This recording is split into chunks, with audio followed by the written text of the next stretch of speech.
Comme vous le savez, en cette magnifique journée, nous nous réveillons et la météo annonce coup d'État au Gabon.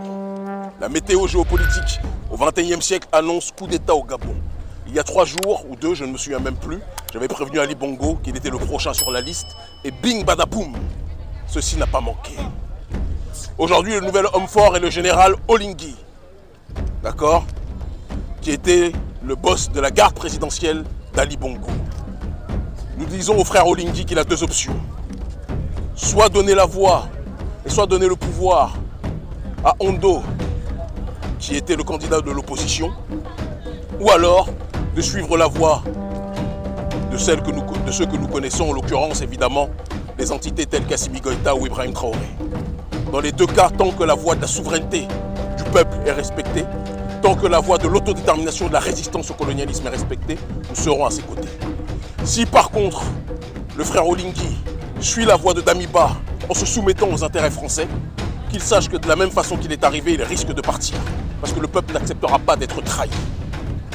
Nous disons et nous encourageons le frère Oligui à suivre la voie de l'autodétermination, à suivre la voie d'Assimi Goïta, à suivre la voie d'Ibrahim Traoré.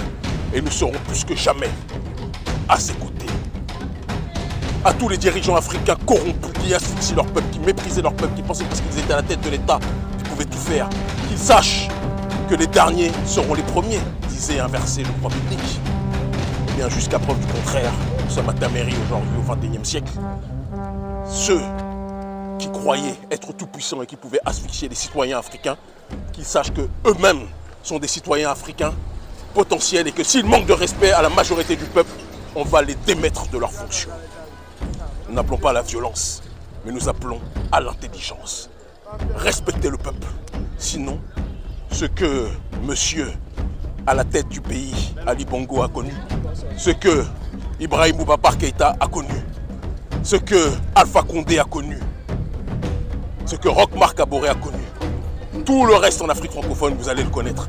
Je vous avais dit que nous travaillons d'arrache-pied. Nous créons un écosystème pour tous vous retourner.